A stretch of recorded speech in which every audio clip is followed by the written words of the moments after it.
Good afternoon, my friends. This is Paul, and today I'm going to be reviewing to you Ghost Trick Phantom Detective for the Nintendo Switch. I remember loving this game when I originally reviewed it on the DS. However, during a bit of a financial disaster, I had to sell most of my games, and Ghost Trick was one of those games that I just didn't really need to hold on to.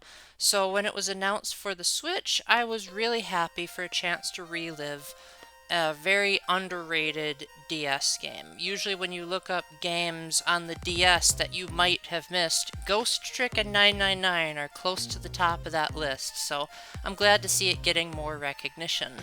As usual, when I review a remake or a remaster, I like to start out with the changes made to the port in case people already have the original game and want to know if they should get it again. As this is a remaster, one of the most obvious changes is that it's been upgraded to HD. It runs at 60 frames per second, not that I really know how frames work in games, but the original Ghost Trick had really stellar animations by DS standards, and now they look even better when they're in so much crisper of a presentation. They still couldn't get it into widescreen though, so to compensate, they give you customizable borders, of which you can have different ones for both sides. Some of them are just different colors, but there's also some that have artwork of the characters on it, and you get a few bonuses as a pre-order like I did. The game now autosaves, in addition to the original manual save system that the DS version had, so yay for more games including that feature. I wish every game autosaved now that I've seen it in Breath of the Wild. There is a challenges mode where the game will reward you with different music pieces and illustrations depending on if you do the achievements. So for people that complained that the original Ghost Trick wasn't very replayable, this, I guess, addresses that criticism, as you might say, ooh, a mission, and I can get stuff for it. Let's do this. This will give me an excuse to revisit certain chapters. There's also a chapter select. I don't remember if that was in the original Ghost Trick or not, but if it wasn't, then that is also a very convenient way to replay key moments and be able to experience that ending again, because I did not want to go through an entire playthrough again just to relive that awesomeness. After you've beaten the game, you get a post-game mode called Ghost Puzzle, where you take a moving image and it's like in different pieces and you have to shuffle them around to get the completed image. Even though I basically knew what I was doing, it was very hard for me to get the hang of this mode because I didn't know how to tell my brain which way to put the tiles. So I guess I've never been good at those kinds of puzzles. It does feel like a bit of a lackluster bonus, but from what I've heard, you get some pretty awesome rewards if you complete it. And also, I think one of the things that players will be the most excited about in this remaster is that there's never before seen artwork that you can view as unlockables, and there's an in-game soundtrack player, and you can swap between the original and a completely remastered soundtrack.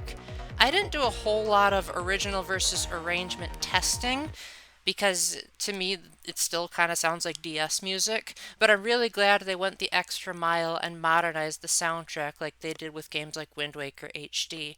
It gives the best of both worlds.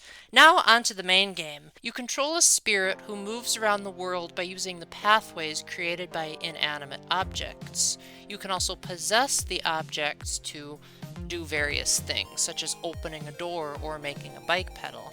And if you find a dead body, you can rewind to 4 minutes before the person's death to try to avert the person's fate and therefore create an alternate present.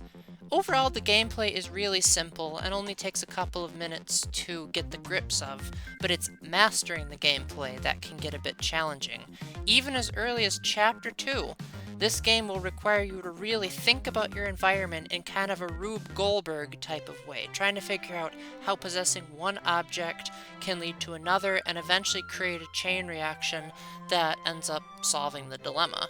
Generally speaking, the presentation is very simplistic, as this was originally a DS game. There's no voice acting or fancy cutscenes, but to make up for it, it does have very fluid animations. On the DS, these were mind-blowing, and now they don't have the luster of being a good for a handheld system, but they still do look very nice and leads the game a very unique charm. I think fans of the Ace Attorney series will especially love this game because it was made by the same creator as those games, and he has even gone on record saying that if there were ever to be a crossover, he would hope that Phoenix Wright would be killed and Sissel would be the detective that tries to figure out the mystery.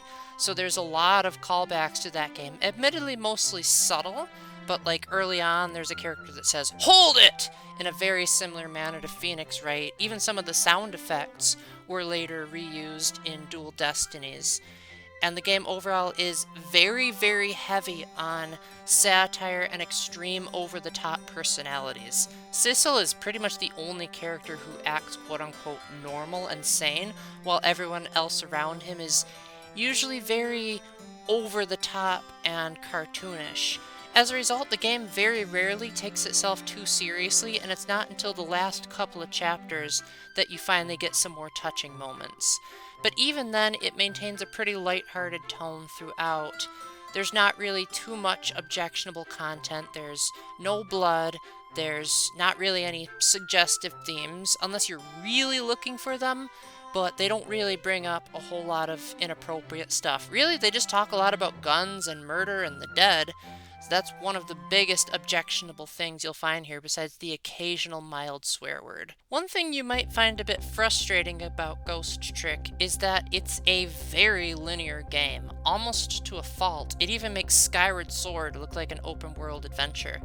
Everything has one solution, and there is one set path to your destination, and the game only has one ending.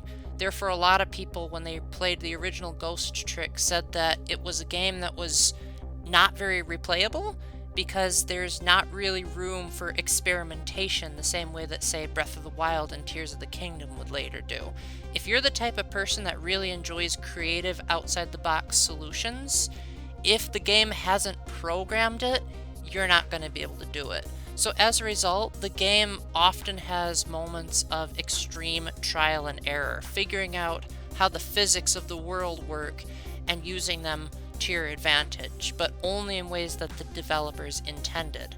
There are moments where the game pretends to be non-linear, such as when you're talking to someone and asking questions. You can change the order in which you ask the questions, but you can't actually avoid asking any of them.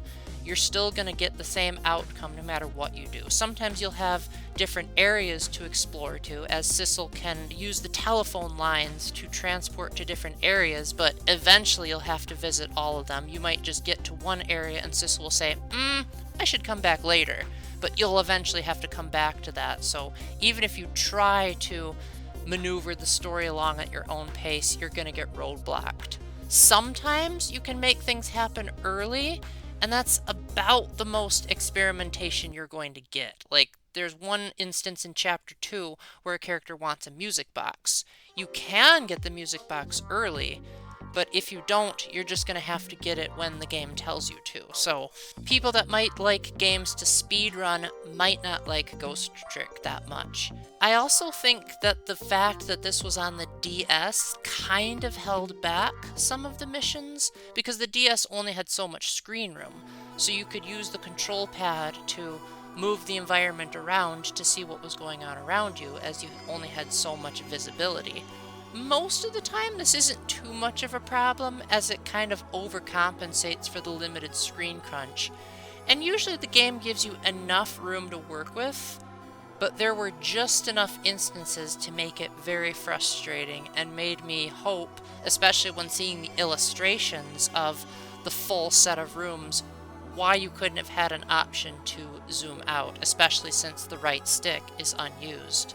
There's a moment where the game temporarily turns into a stealth section, and the limited view really made that section a pain in the neck for me, especially as this isn't a stealth game, it's more of a puzzle game, and trying to incorporate a new genre into it really didn't stick the landing for me.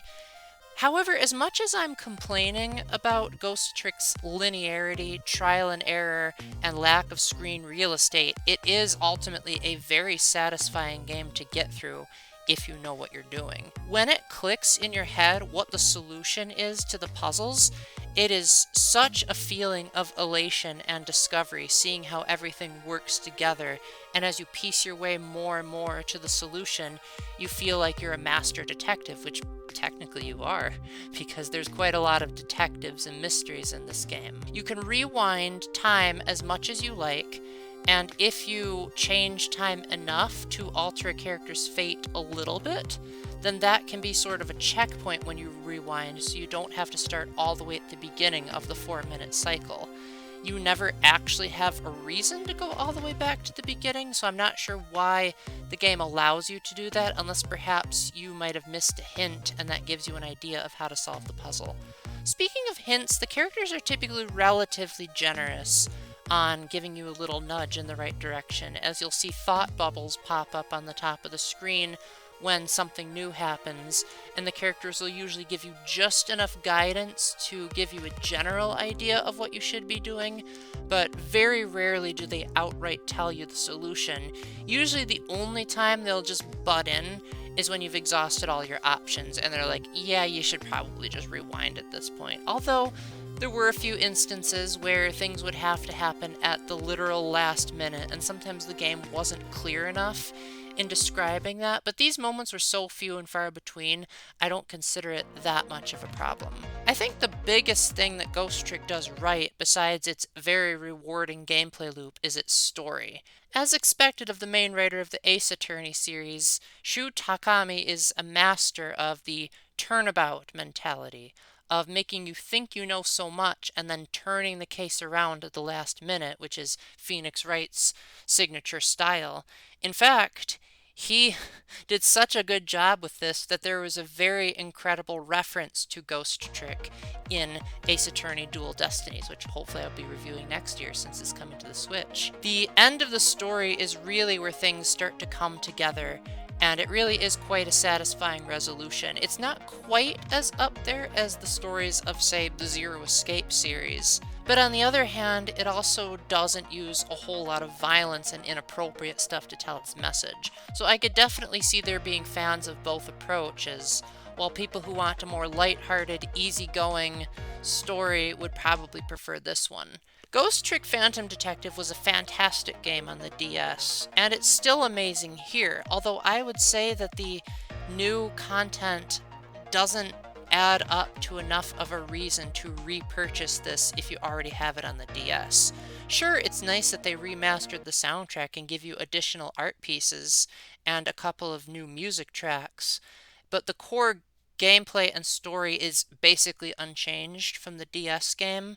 There's no alternate endings, there's no hidden routes, there's the puzzle minigames, but from what I've heard, that isn't even new, as it was in the iPhone port of this game.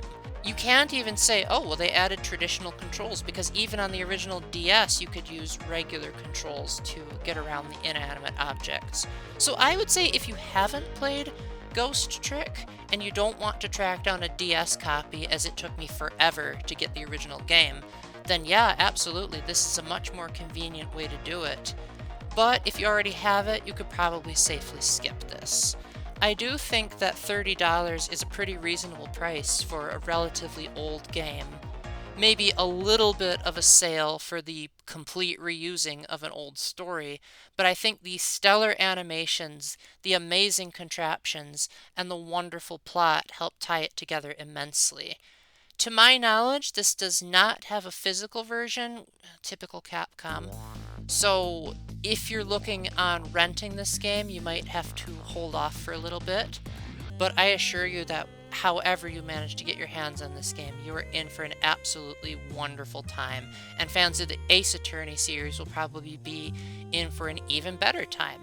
And if you've played Dual Destinies first, you will find some very interesting references here. So with that Thank you very much for watching. Thank you very much to my patrons Matthew Rakowski, Sploon Ghost, and Splatcat for their financial contributions.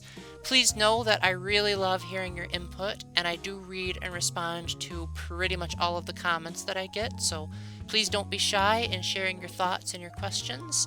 And until the next time, remember to keep the faith, stay epic, and God bless. Bye!